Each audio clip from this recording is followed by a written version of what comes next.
Vale, estamos grabando. Ok, entonces de nuevo, medir, el proceso de medición es el proceso que me lleva a transformar indicadores teóricos, a conceptos abstractos, en indicadores empíricos. Entonces, por ejemplo, vamos a ponerlo en cristiano para que lo entendamos mejor. Edad es el tiempo que tú has vivido. ¿Es o no es? ¿Ah? ¿Entienden Sí, eso? profe. Ok, edad es el tiempo que tú has Sí, vivido. profe. Chévere, edad es el tiempo que yo he vivido. Pero cuando yo operacionalizo la edad, yo tengo que medirla en algún indicador. Entonces yo la puedo medir en años, la puedo medir en días, la puedo medir en meses. Por ejemplo, la gente que hace investigaciones con recién nacidos mide la edad en meses porque es el indicador más apropiado para ver las diferencias y las evoluciones. Mientras que el que investiga con adultos mide la edad en años. Y luego hay gente que incluso agrupa más allá las edades y entonces lo miden en etapas de la vida. Entonces, adolescencia, madurez temprana, madurez plena, vejez, ¿verdad? Es decir, que el mismo concepto yo lo puedo operacionalizar, es decir, lo puedo medir, lo puedo convertir en algo tangible a través de un proceso de medición de formas diferentes. ¿Qué es la operacionalización? Es convertir esos conceptos abstractos en cosas tangibles que yo pueda medir. Pero lo primero que yo debo tener para operacionalizar es ese concepto abstracto. ¿Qué significa eso? Que lo primero que ustedes van a operacionalizar, en su caso, para la encuesta que me tienen que hacer, que es una encuesta para identificar las necesidades que satisfacen ustedes, lo primero que ustedes tienen que hacer es seleccionar una teoría de necesidades para poder tener una definición teórica de esas necesidades. ¿Me explico?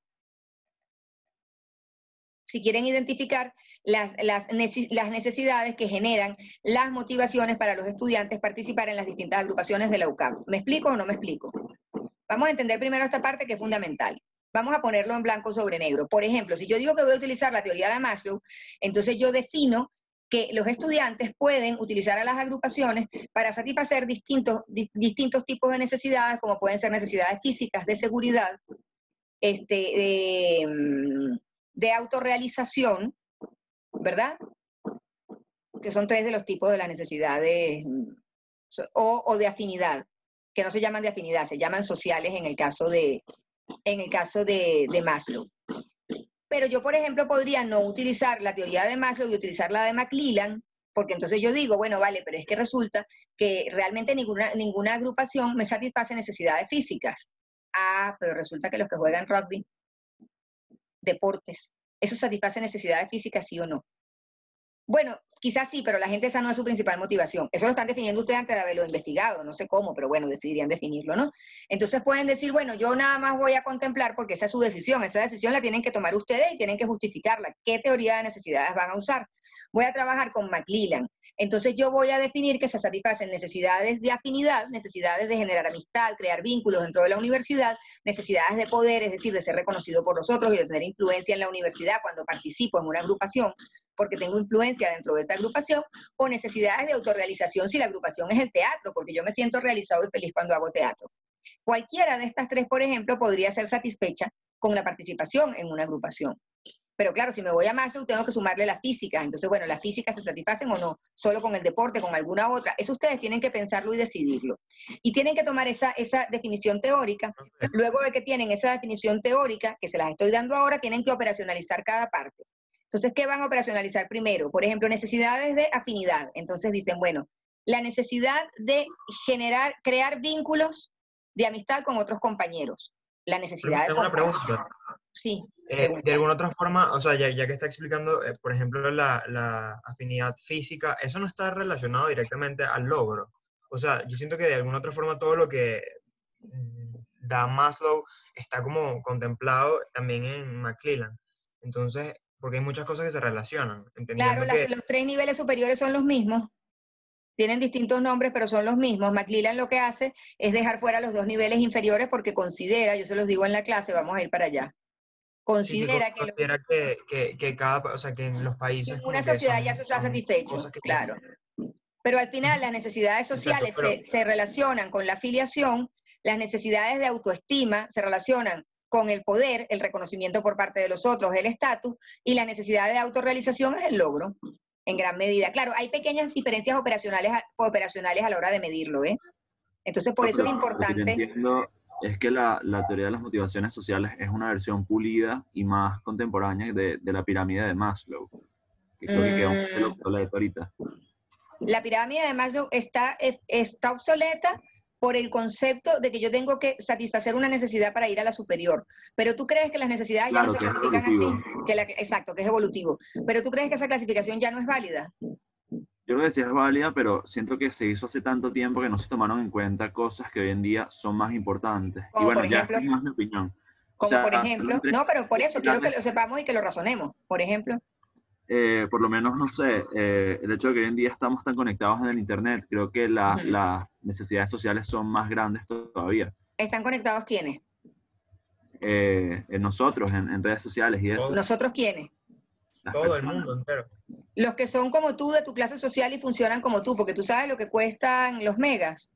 Tú sabes que la población venezolana durante los años 2005, 2007, creo que hasta 2010, en todas las clases sociales todo el mundo tenía un teléfono inteligente y que esos teléfonos se han ido dañando y la gente no ha podido reponerlos.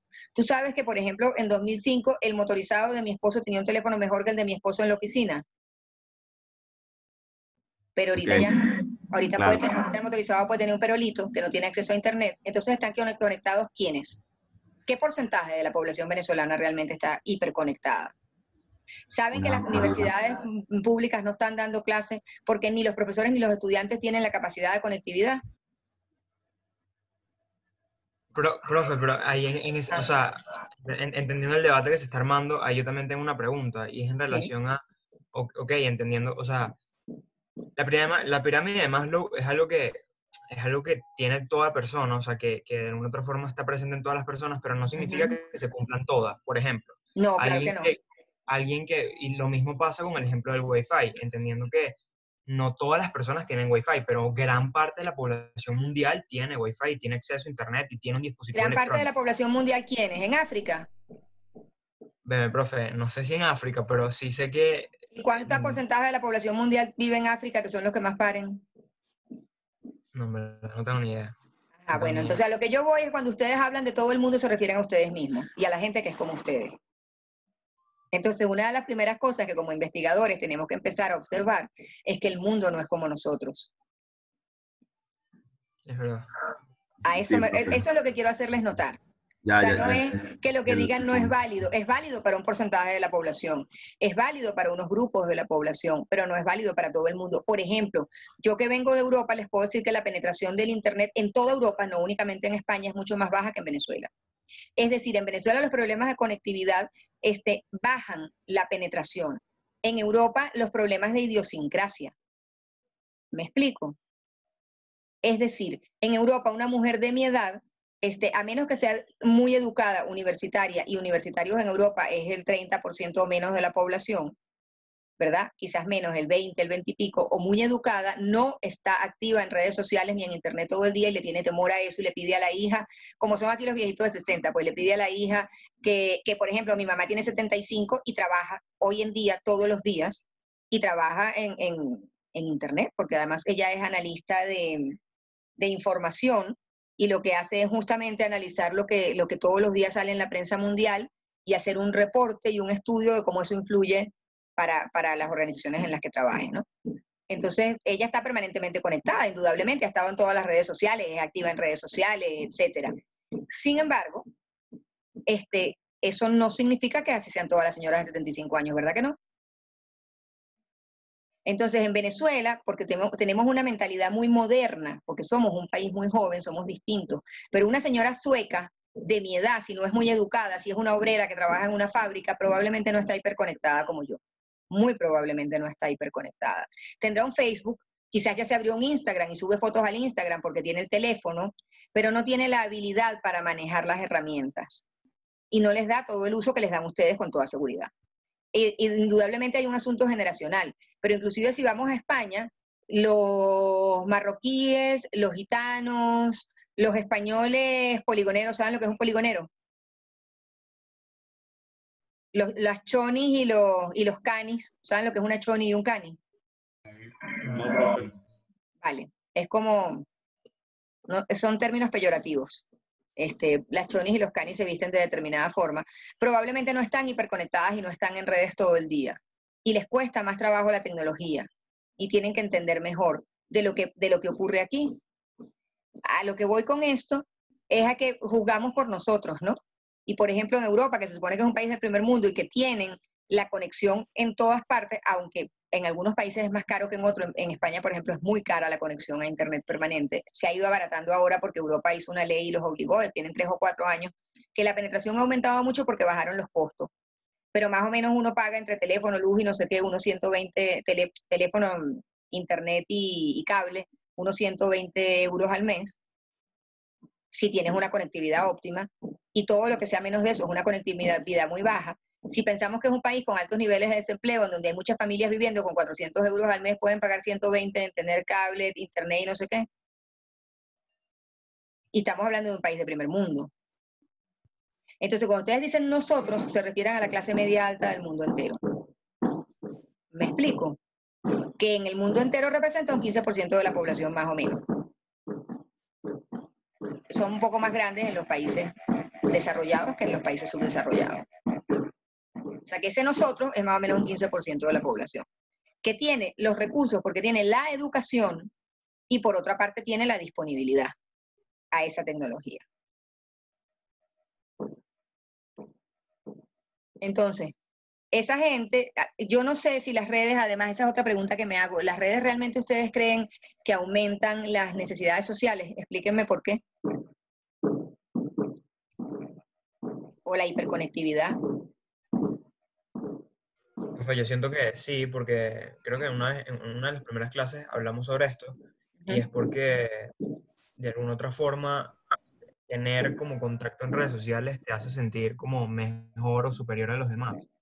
Entonces, Sí, por sí. ejemplo, una persona que, algo tan tonto, y en verdad me da pena decirlo, pero es que esto se evidencia. Una persona que tenga 1000 likes no es lo mismo una persona que tenga 200 likes. O sea, No, no, no, y no, no, eso no, se... no. Lo tengo clarísimo. Mi hijo dice todos los días que él tiene 7 fotos en su perfil, pero que cada vez que él guinda una historia, porque sus fotos son muy bien cuidadas y cada vez que él guinda una historia tiene no sé cuántos miles de likes y tiene no sé cuántos seguidores. Lo dice todos los días, ya lo sé. Porque además hay una investigación que dice que los millennials, y esto también es cierto, generan su autoestima en función de su éxito en redes sociales, su autoimagen. Entonces, la autoestima está muy relacionada con el éxito en redes, en el caso de ustedes. Y me pregunto yo, ¿eso a qué necesidad creen ustedes que responde? Aceptación. Aceptación. ¿Y por qué no poder o influencia? Y si lo Bueno, viéramos... sí, la verdad es que también, ya por ejemplo el otro día estaba revisando, estaba leyendo un artículo que me pareció súper interesante, que decía básicamente que lo que hace, no sé, 20 años de pronto era llamada la crisis de la media edad, que daba como a los 45, ahorita como que se adelantó muchísimo, se adelantó más o menos 20 años. Y entonces la crisis de la media edad está dando entre los 25 y los 35 años, Pobres de y los ustedes. sociólogos en gran parte se lo atribuyen a las redes sociales, porque en redes sociales el constructo de la vida de cada quien es realmente basada en el éxito o en historias particularmente llamativas, ¿sabes? Como que nadie sube una foto en Instagram cuando está llorando porque raspó un Claro, examen. Todo el porque no mundo sube mostramos una las foto cosas en malas. Instagram. Exacto, cuando estás en la playa, cuando te vas a Cancún, cuando te vas, no sé, de fiesta con tus amigos, entonces muestras como una expectativa de vida muy alta. Cuando digo expectativa de vida me Sí, refiero genera falsas expectativas, lo dijiste correctamente. Tienes exacto, aspiraciones irreales, aspira a ser feliz todo el exacto. tiempo. Entonces uno Pero tiende antes como decían que que eso lo a hacían en compararse. televisión. ¿Perdón? Antes decían que eso lo hacía la televisión, que tú veías vidas ideales en las series de televisión. De hecho, si tú ves las series de los 70, las series de los 60, muestran historias de familias idealizadas, ¿verdad? Hechizada, con También eso lo comentaban en el mismo artículo y entonces hacían como la contraparte de eso y decían que la diferencia es que poco a poco pues uno entendía que lo que veías en la televisión era ficción, Pero las redes entonces, es realidad. en teoría, sí. En teoría, sí. Vale, me parece que esa es una reflexión válida, pero aquí lo que tenemos que pensar es que si estuviéramos operacionalizando, y por eso les preguntaba si eso a lo que se refieren es afiliación o es poder, tendríamos que ponerlo en alguno de los dos grupos, o en poder o en afiliación. Entonces tendríamos que definirlo mucho mejor de lo que lo estamos definiendo, porque hasta ahora lo que estamos haciendo es hablar paja y no operacionalizar. Pero una vez que tú lo defines bien, una de las características que tiene la operacionalización es que las variables deben ser colectivamente exhaustivas, es decir, todas ellas deben describir por completo al constructo que estás operacionalizando y mutuamente excluyentes. Quiere decir esto que si yo voy a trabajar la teoría de McClelland, por ejemplo, que a todos les ha gustado, parece, afiliación, poder e influencia, me tienen que definir completamente el constructo de necesidades que los estudiantes satisfacen. Eso significa que yo tengo que estar muy seguro de que yo no voy a satisfacer ninguna necesidad física participando en una agrupación. Porque si la estuviese satisfaciendo, la estoy dejando fuera de lo que estoy estudiando cuando estudio a McClelland. ¿Me explico? Y luego, una vez que yo lo defino, yo tengo que diferenciar muy bien afiliación y con poder, porque yo tengo que estar muy claro si la persona realmente lo que está satisfaciendo es la afiliación o el poder cuando participa en esta. Por ejemplo, cuando yo entro al teatro, ¿verdad? Y yo logro estar en un papel de una obra, yo estoy satisfaciendo una necesidad de poder, porque los demás me están viendo allí y me van a reconocer y esto me da reconocimiento social y poder de influencia sobre los demás, o de logro porque yo me estoy sintiendo que me superé a mí misma y que logré expresar mis sentimientos sobre el escenario. La verdad es que podría satisfacer ambas, pero el hecho es que las tengo que diferenciar y que para cada una de ellas tengo que hacer una pregunta, porque de eso se trata operacionalizar. Que yo este concepto abstracto de logro y poder luego lo convierta en algo medible en el ejemplo específico que estamos viendo. Entonces yo participo en el coro, yo participo en el teatro, yo participo, ¿qué otras agrupaciones hay? Recuérdenme. En el equipo de rugby, porque eso me hace sentir que supero mis propias capacidades cada día. Indudablemente esa pregunta está para todas las necesidades y está midiendo en logro la capacidad de superación, si yo definiera como una de las características del logro la capacidad de superación. De eso se trata la operacionalización, ese es el trabajo que tienen que hacer, por eso no es fácil. Y luego además tienen que decidir el nivel de medición y luego además tienen que redactar la pregunta. Esta tarea es una tarea difícil, pero les va a servir mucho para el año que viene cuando hagan una investigación en TFC. Preguntas. ¿Entienden lo que acabo de decir o no? ¿O están más claros que con lo que vieron en la clase o no? Porfa, díganme algo, no les puedo ver las caras. Está bastante claro, o sea, no sé si al momento de hacer la pregunta o construir el planteamiento va a cambiar eso, pero yo creo que está claro. Es que lo primero que tienes que tener claro es que la pregunta es una consecuencia, que lo primero que vas a hacer es la lista de todos los indicadores de esa variable llamada logro. Vas a definir logro de alguna manera y luego vas a hacer un montón de indicadores para ese logro, y de cada indicador vas a sacar una pregunta. Profe, pero en ese caso, por ejemplo, si tú defines lo que es un logro, entonces al entregar una encuesta no tendrías que poner en el planteamiento partiendo desde el punto en el que el logro se considera como bla, bla, bla, bla. No, porque tú no le vas a preguntar a la gente nada de logro. Tú tienes que poner tu indicador y poner tu pregunta. En la pregunta tiene que estar clara que sabes a qué te refieres. Si le preguntas a la gente, ¿usted siente que supera sus propias capacidades o que desarrolla al máximo sus propias capacidades cuando participa en el teatro, sus propias capacidades, lo que sea, artísticas, deportivas, dependiendo de la agrupación en la que esté? ¿Tú crees que tienes que explicarle a alguien que eso es logro? O que al que le estás midiendo si allí está trabajando con logro o no, si su motivación es el logro o no, le importa saber que lo que estás midiendo es el logro. Correcto. O sea, lo que Profe, tienes tengo es dos que saber preguntas. que la pregunta te responde a lo que quieres saber. Dime, Ricardo. Ajá. Ok, la primera pregunta que tengo es, entendiendo, o sea, recapitulemos. Primero defines, luego buscas el indicador y luego redactas las preguntas, ¿no? Lógicamente. Okay. Antes de redactar las preguntas, defines el nivel de medición. Están los niveles de medición en la clase, ya les dije que vamos a volver a ver un ejemplo. Y luego hay otro detalle, esto sí cópienlo, estoy hablando ahorita, igualito esto queda grabado, pero esta parte es importante. La encuesta tiene 3 partes. Tiene una primera parte de identificación de la persona, sexo, carrera que estudia, datos objetivos que no tienen que ver con lo que estás midiendo, sino que va, bueno, ya va, perdón, una primera parte.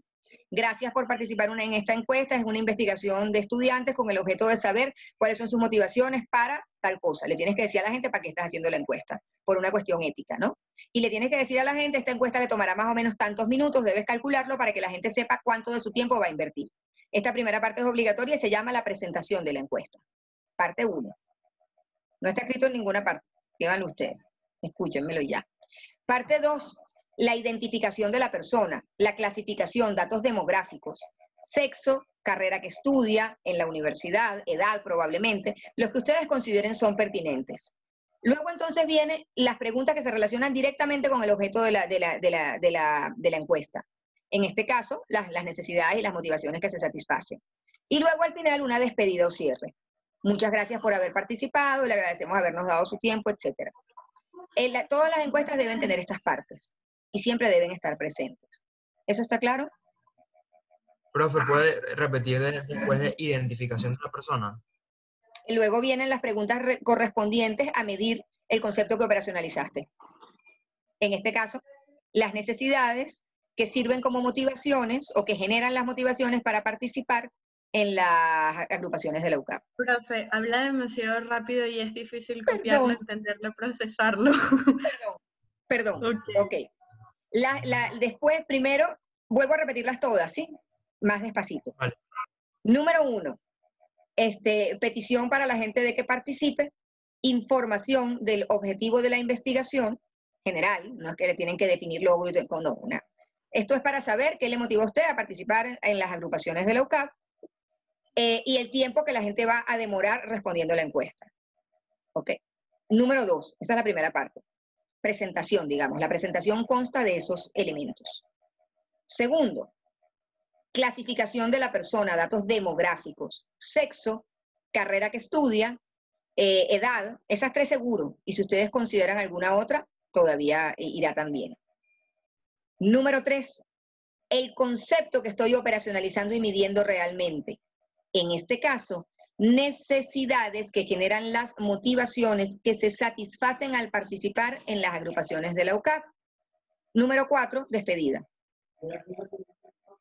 ¿Ahora sí? Profe, tenía unas dudas. Ok.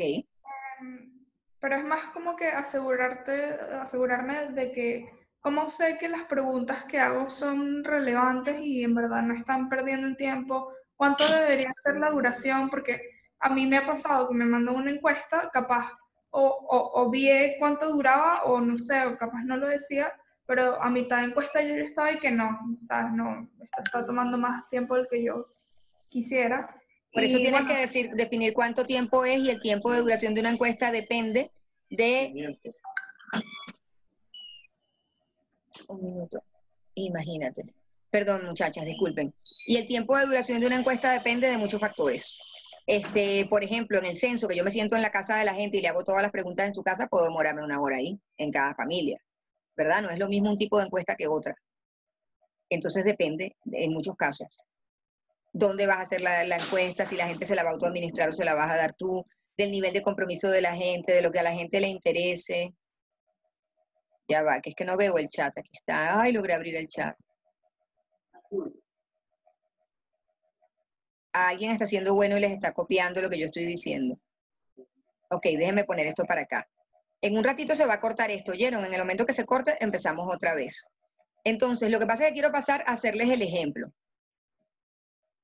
que tenemos en vivo, pero esos elementos dependen. En este caso, como ustedes le van a decir a la gente cuánto tiempo es, y se supone que son estudiantes que participan en las agrupaciones y probablemente se sientan contentos de ser tomados en cuenta porque les pregunten, puedes perfectamente demorarte hasta 20 minutos en la encuesta, aunque sería muy larga. ¿Cómo sabes que las preguntas son pertinentes? Son pertinentes si operacionalizaste bien. ¿Cómo sabes si operacionalizaste bien? Bueno, porque luego de que tú haces la encuesta, tú haces una cosa que se llama la validación de constructo estadística, que la van a ver ahora con el profe Senarro, pero que no van a aprender a hacerla porque ustedes no tienen la capacidad estadística para hacer eso, que son una serie de pruebas estadísticas que te dicen a través de pruebas que trabajan con correlaciones múltiples y que te dicen en qué medida cada una de esas preguntas aporta al concepto. Haces haces una prueba, también puedes hacer una prueba de validez, de constructo, en donde haces ay Dios mío, se me olvidó el nombre, niños, yo tengo muy mala memoria y se me van los nombres de cosas que sé muy bien. Factorización. Y entonces en el momento de la factorización te dicen cuánto aporta cada pregunta a cada factor. Te agrupa solamente por las correlaciones que tienen las respuestas entre sí de las personas, te agrupa las preguntas en factores y te dicen cuánto aporta cada pregunta a cada factor. Entonces las preguntas que aportan poco a los factores se eliminan. Así es como se hace en realidad en estadística, cuando uno sabe la estadística suficiente como para hacer eso. Yo he tenido estudiantes que se han especializado en investigación de mercado y luego de haber estudiado, han estudiado un pelín más de estadística. Se supone, creo que esto ustedes lo ven en estadística. Lo que pasa es que como no aprenden nada de lo que ven en estadística, pues, si no aprenden ni una media, van a estar aprendiendo esto. ¿Alguno sabe la media? Si les pregunto ahorita y les digo, sácame la media, la mediana y la moda de tal cosa, ¿lo saben? Hay uno que Nos vemos un tutorial de 10 minutos de YouTube y se la sacamos. Ok.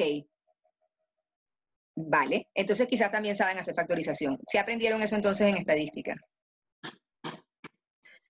Yo, por ejemplo, vi estadística como en el tercer semestre. Recuerdo que la aprendí porque salí muy bien en estadística porque estudié mucho. Sí. Ahorita tendría que repasarlo. Si saliste muy bien, probablemente lo aprendas también estudiándolo.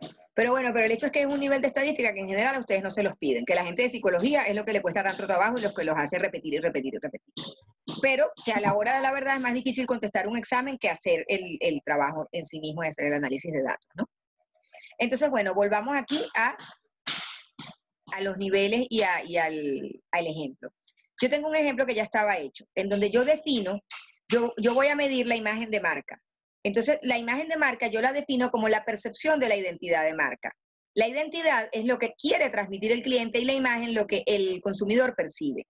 Entonces, yo voy a tratar de operacionalizar la imagen de marca de la tarjeta, de la tableta de chocolate El Rey de leche sin azúcar. ¿Ok? Y este trabajo que tienen aquí de constructo, que por cierto tiene un error, cuando hice la operacionalización cometí un error y me di cuenta después. No un error, le falta algo. Que le falte algo es un error. Este constructo lo operacionalicé para mostrárselo a ustedes como ejemplo. Entonces, yo lo primero que hago es que operacionalizo este concepto de imagen de marca en 3 variables. La primera variable se llama marca paraguas. ¿Por qué? Porque la tableta de chocolate sin azúcar El Rey es de la marca El Rey. Entonces, la marca le imprime una parte importante a su imagen. Entonces, esta marca paraguas es una de las cosas que voy a evaluar. La defino como El Rey es la marca de este producto que acoge bajo su ala varios productos con el chocolate como ingrediente principal. Esta marca paraguas, que ya la defino diciendo que es El Rey, a su vez tiene, porque yo puedo operacionalizar según lo complejo que sea el constructo, en dimensiones e indicadores o directamente de la variable indicadores. O podría tener variable, dimensiones, indicadores y subindicadores. ¿Me explico? Profe, Es decir, disculpe, ¿podría volver a explicar lo de la marca paraguas, que no entendí muy bien? Vale. El Rey es una marca que acoge un montón de elementos de chocolate. Si yo voy a evaluar la imagen de la tableta de chocolate sin azúcar, El Rey, un elemento importante de esa imagen, cuando yo voy a medir esa imagen, porque estoy transformando la imagen, que es un concepto abstracto, en algo medible, es el hecho de que esa tableta de chocolate sin azúcar está bajo la marca El Rey. La marca El Rey la acoge bajo su ala. Entonces la marca El Rey le transmite algunos de los elementos de la imagen de la marca en general a la tableta de chocolate sin azúcar de la marca El Rey. ¿Ahora sí? Juan Andrés, ¿ahora sí o todavía no? Sí, perfecto, profe, gracias. Ok. Entonces, como les decía, cuando un constructo es más complicado, tiene más ítems a partir de los cuales yo lo voy diseccionando para operacionalizarlo. En este caso yo hice dimensiones e indicadores. Podría tener dimensiones, indicadores y subindicadores. Aún más. Entonces, la primera dimensión que yo operacionalizo de esta marca paraguas El Rey es la reputación de marca. Entonces, tengo que definirla. Cada cosa que yo digo aquí tengo que... ¿Qué quiero decir yo cuando digo reputación de marca? Entonces, para mí, en el caso de la marca de chocolates El Rey, la reputación de marca es la imagen que tiene el consumidor de la marca El Rey en función de la relación precio-calidad. Reputación no es otra cosa. Es la imagen que yo tengo de esa marca, pero no en general. Es que me parece bueno, es que me parece malo, es que me parece regular. Es que no. Es la percepción de la relación precio y calidad. ¿Cómo mido yo esa percepción en el consumidor? Porque acuérdense que yo estoy tratando de medir y de convertir todo esto, que son conceptos abstractos, en cosas medibles. Pues lo mido primero evaluando la calidad percibida. Entonces ese es mi primer indicador, calidad percibida. Entonces, ¿qué calidad es atribuida a la marca El Rey? Yo luego tengo que decidir el nivel de medición. Entonces, el nivel de medición, si fuese un nivel de medición, que es el que yo utilizaría en este caso, de intervalo, yo diría de mala a buena, mala, regular y buena. Entonces ya tengo un intervalo de 3 grupos, ¿no? Que además yo la pondría en números para que sea realmente de intervalo, porque mala, regular y buena no sería de intervalo, sino sería ordinal, que es una primero y otra después. Muchachos, aquí hay un escándalo que no sé de dónde viene. ¿Escuchan? ¿O escuchan el escándalo? Ya va, déjenme ver si debo cerrar ventana. ¿Mejor ahora? Sí, mejor. ¿Me escuchan? Ok. Entonces, cuando yo pregunto qué calidad es atribuida a la marca El Rey, yo puedo decir que 0, pésima, y 10 es excelente. Entonces ya lo pongo en numerito. 1, 2, 3, 4, 5, 6, 7, 8, 9, 10. De 0, pésima, a 10, excelente. Entonces ya ahí lo estoy midiendo en números de 0 a 10 en el sistema decimal que todos conocemos y entonces estoy teniendo un nivel de medición de intervalo. Bueno, las diferencias de los niveles de medición las vamos a ver más adelante en la clase. Entonces mi pregunta viene de esta descripción. ¿Qué calidad es atribuida a la marca El Rey? En el cuadro completo aquí estaría la pregunta, ¿verdad? Luego, el lugar que ocupa la marca en el mercado. Otra cosa que me indica a mí la relación precio-calidad es el segmento que ocupa la marca en el mercado. ¿El Rey en el mercado es una marca normal o es una marca premium? Entonces, medir o ubicar al chocolate en el segmento de marcas económicas, marcas estándar o regulares o promedios y marcas premium, por ejemplo, y ubicarla en alguna de esas marcas, también me va a ayudar.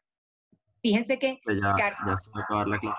Sí, pero esperemos que se acabe para abrir la próxima, ¿no? Yo luego vuelvo a repetir esto que estaba diciendo.